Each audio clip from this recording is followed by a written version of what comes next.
When I started this channel, I thought I'd be exclusively focusing on movies, and then I did a review on Firewatch. So I opened the floodgate to reviewing games as well as movies. Eventually I'll open the floodgate to other forms of media. But if I'm gonna do game reviews, then I can't go without reviewing Inside, because simply put, Inside is my favorite game ever, and I've played a ton of games. So today we're gonna be talking about the beautiful indie platformer that got me into indie puzzle platformers, Inside. Welcome to Indecent. My name is Vincent and I'm here to take a look at some indie films, well, games as well I guess, both old and new, to help you find what could be your next favorite movie or game. So if you have a heart for passion projects and low budget masterpieces, please consider subscribing to my quest on the journey to find the ultimate independent production. But without wasting any more time, let's dive right into my personal thoughts and feelings on Inside. Inside is a 2016 puzzle platformer adventure game developed and published by the brilliant Danish studio Playdead. The player controls a boy in a dystopic world, solving environmental puzzles and avoiding death, uncovering the mysteries of this eerie world along his journey. So before I continue, I'm going to explain to you how this review is going to work. So first we're going to have a spoiler-free discussion, which is indicated by this graphic in the corner. Then we're going to move on to spoiler talk, which is indicated by this different graphic, which means you don't have to worry about accidentally skipping to a spoiler section or being unsure when I'm going to move into spoiler sections. You are safe to enjoy this to the optimum experience. So that being said, headed straight into our spoiler-free talk, I'm just going to give you my general thoughts on this game. And as I've stated, this is the best game that I've ever played, including all games I've ever played, not just in its genre. Of course, there are open world games and stuff that you would say, how could it possibly be better than that? But I argue that if you look at its each individual elements, they all sum up perfection. Each element is done perfectly, is executed perfectly, and sums up a perfect game. And that is why it's such a great game to me. The first time I ever played this was in 2016, where I played it through in one sitting.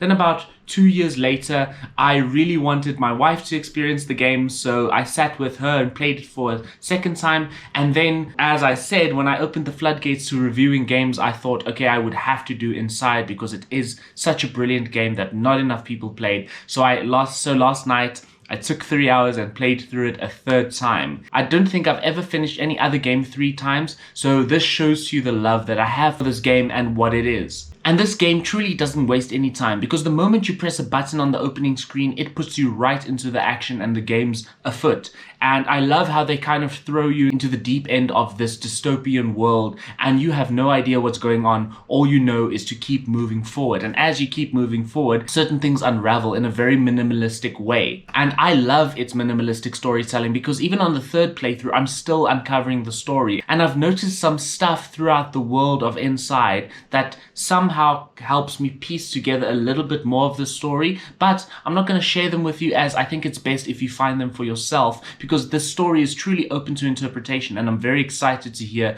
what you think this world is about. What has happened in this eerie, creepy, desaturated world? The way this game presents itself is truly stunning though, with a really unique and brilliant art style. For its minimalism, it is so detailed, and it's a perfect balance that I have no idea how they did that. And the way there's motion blur and film grain in the way that the game presents itself. Even on my third playthrough, when I switched the game on, I was like, why is this graphic so good? And I literally checked, did I accidentally get like a remastered version, or did my graphics upgrade or something? And it's just like every time it holds up so well for a 2016 game, and I can't see this game looking bad in 5 years, 10 years from now. And that's the beautiful thing about its minimalism. It's presented in a way that holds up. The colors of this game are highly desaturated, unless there's something they want to draw your attention to, which is usually shown to you in a slightly brighter color. And it's brilliant game design, which I've always admired, but they use color very creatively in this game, or rather the lack of color is used very creatively in this game, and I just genuinely love its consistent palette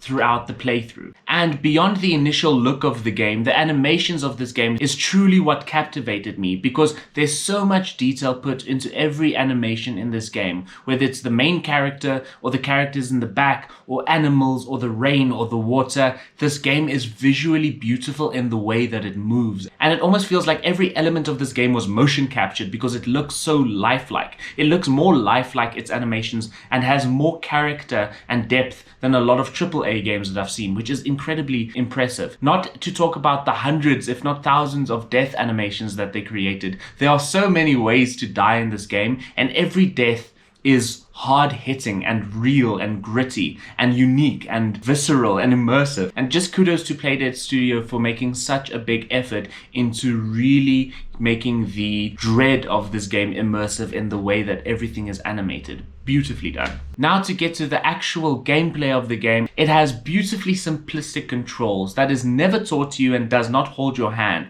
You have to figure this game out, and luckily it's not hard to do, because it's not a game about tight controls. It's not a game about intense mechanical gameplay. It is an interactive, real world feeling puzzle solving experience, so the controls just fit that perfectly. Instead of making you have to master some kind of control scheme, they rather want you to master the way that you look at the puzzles, thinking outside the box. So they give you this tool in the little boy that you play as, and they release you onto this world that needs to be dived into and explored, and to essentially overcome it, which is done really well. And on the note of the puzzles, they really don't feel like the repeat puzzles. Every scenario, everything that you have to solve feels unique and feels lifelike. It's not this thing that I actually hate in puzzle platformers where, okay, oh, there's that box, oh, there's that button, okay, cool, that button functions like this, that box functions like that. These copy and paste elements. In fact, there are very few copy and paste, well, it looks like it, copy and pasted elements, and every puzzle feels like a real world scenario, like you can apply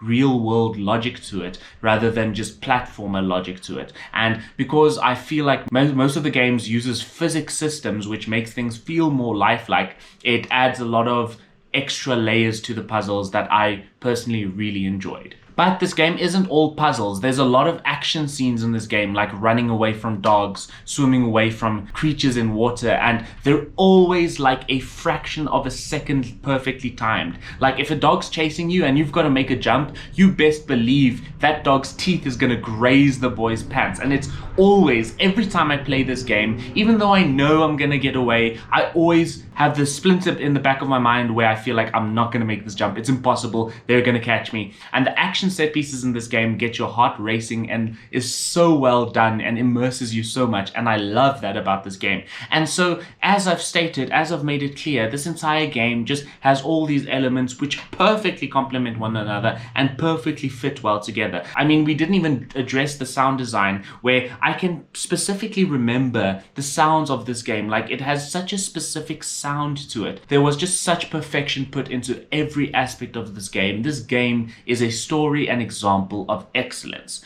But that wraps up our spoiler-free talk, as we're about to dive in some spoiler talk. It was at this moment my camera decided to overheat, corrupt my footage, and tell me nothing about it.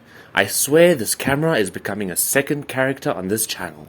Then I'd like to wrap up our spoiler talk with the most spoiler talky thing I've done, and it's the freaking ending of this game, where you turn into a giant blob of flesh, destroying the whole freaking building and everything you've been through. And it's such a WTF moment in this game that I adore. Every time I play it, I'm like, holy shit, this whole game you're sneaking, trying to just stay alive, and now you're this unkillable hulk of mess and mass and just destroying everything. And I love that scene, and it's such a brilliant ending to the game because it's such a perfect contrast to how the whole rest of the game played, and I really love that ending. And there's not much to be said about it. I love that the only person, as far as I can remember, that you actually kill in this game is the CEO of the company kidnapping everyone, and I thought that was really interesting. There's just so many themes to this game that still has to be discovered, and that's up to you to find, and I love that about this game. It's a minimalistic game that's in need of a simplistic review, I guess, but I hope that I've been able to convince you to play it, and if you've already played it, to play it again, just to find all the secrets that it has under the surface. But that's my review of Inside. Hope you enjoyed it. I really love doing these reviews and I really appreciate your support. And if any of your friends and families are geeks like we are, please send them to my channel, because I would appreciate the support in every way possible. But that's it for me, Vincent from Indecent, and I'll check you next time. Bye.